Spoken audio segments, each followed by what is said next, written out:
E aí, poliglotas e futuros poliglotas, aqui é a Adriele Sonaglio, tudo bem com vocês? Estou aqui para mais um vídeo, uma coisa que me perguntam bastante. Eu já falei no outro vídeo, vou deixar o link por aqui, que era se dava para aprender mais de um idioma ao mesmo tempo. Eu nem lembro que eu falei nesse vídeo, faz muito tempo, mas hoje eu vim falar especificamente sobre aprender espanhol e italiano ao mesmo tempo. Muitas pessoas me perguntam se tem problema, ou se pelo fato deles serem parecidos é mais fácil aprender, tá aprendendo um e depois quer aprender o outro, ou aprender ao mesmo tempo, essa coisa toda. E aí eu vim falar sobre isso. Bom, eles são parecidos sim, quanto a isso não há dúvidas, porém, por eles serem parecidos, mas ao mesmo tempo diferentes, né, na maioria das coisas. Por exemplo, tô aprendendo espanhol e vou começar a aprender o italiano ao mesmo tempo, ele pode me dar um choque, do tipo, eu começar a esquecer ou confundir uma pronúncia com outra, as palavras, as coisas. E eu quero mostrar hoje pra vocês também que eles não são tão parecidos quanto parecem, né? Tanto a pronúncia quanto palavras em si, né? Não todas são parecidas, assim como no português e no espanhol são idiomas parecidos, mas existem palavras que são totalmente diferentes, né? Primeiro que ambos idiomas são línguas românticas, línguas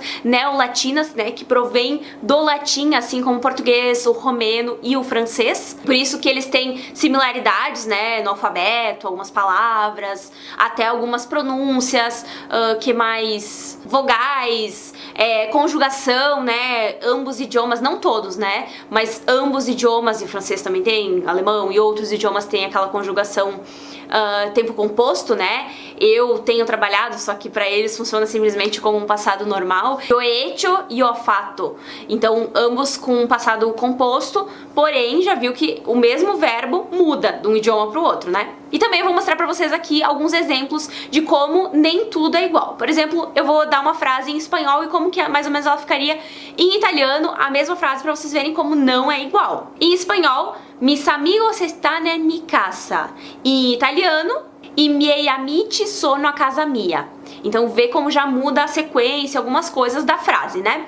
Agora vamos analisar umas palavras pra vocês verem como em algumas palavras muda totalmente do espanhol pro italiano. E se a gente fosse pegar essas palavras em italiano que eu separei e pronunciar da maneira que um espanhol pronunciaria, né, cada letra que é pronunciada no espanhol nessas palavras, ia ficar totalmente diferente da pronúncia delas no italiano mesmo. Vamos ver. Então a primeira palavra é gelo. Em italiano se fala ghiaccio, tá? Então primeiro que no espanhol não tem aquela pausa, né, ghiaccio, né, quando tem letra dupla no italiano.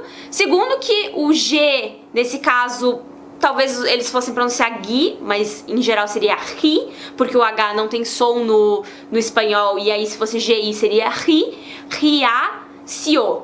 Seria algo tipo isso, mas não, é ghiaccio. Ah, esqueci de falar que em espanhol se fala hielo, e não ghiaccio. E a outra palavra seria sotto, que em italiano seria embaixo, né? E aí em espanhol, dependendo da situação, poderia ser debajo. Abajo, não, nessa situação acho que seria melhor como debajo. E aí tu já vê que é diferente a palavra. Não temos no espanhol, como eu falei, as duas letras. E sotto, né, é um pouco diferente. Essa palavra significa justiça e nos três idiomas são parecidas, né? Temos justiça em espanhol, justicia, e em italiano, giustizia. Mas a gente já vê como muda a pronúncia. Se eu pegasse essa palavra e fosse um espanhol que fosse pronunciado do jeito dele, sem saber como que é em italiano, ele iria dizer algo como giustizia ou fiar, se fosse na Espanha. Então já é bem diferente. Em italiano o G tem esse som giustizia. Aí esse Z e A que tem no final, dependendo da palavra, pode ter o som de cia ou zia, ou seja, como se começasse com um T, o som, ou com um D. Nesse caso, T.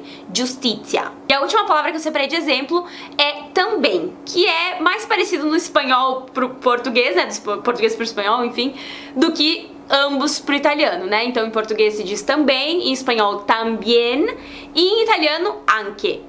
Então já muda bem.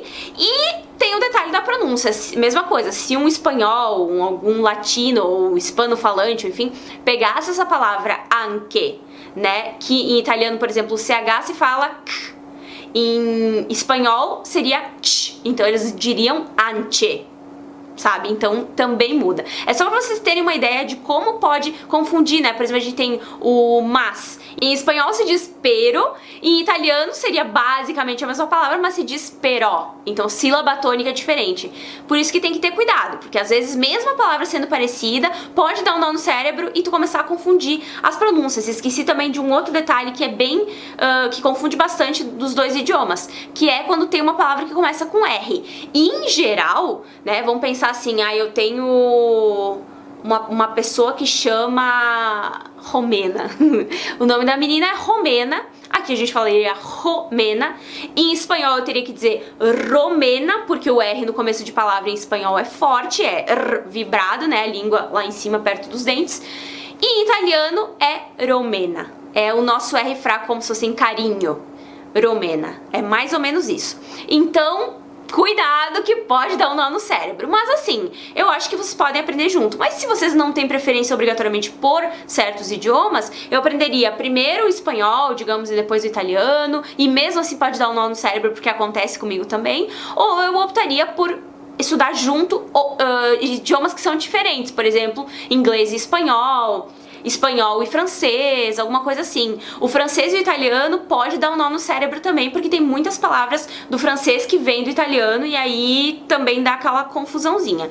Mas enfim, eu espero que vocês façam uma boa escolha, que vocês consigam aprender os idiomas que vocês desejam, mesmo que dê um nó no cérebro, mesmo que vocês decidam aprender, por exemplo, espanhol e italiano juntos, porque o que importa aqui é determinação, ter uma motivação, um incentivo, por exemplo, eu quero fazer uma viagem, quero fazer um intercâmbio, alguma coisa pra ter aquele incentivo pra estudar de verdade, né, e correr atrás no menos tempo possível, e conseguir atingir os objetivos de vocês. E basicamente é isso. Se vocês gostaram do vídeo, deixem seu like, deixem sugestões pra futuros vídeos aqui nos comentários, se vocês preferem que eu faça mais vídeos de francês, de italiano, de alemão, de que idioma, né? Espanhol e inglês eu tenho canais específicos disso, eu vou deixar aqui embaixo os links.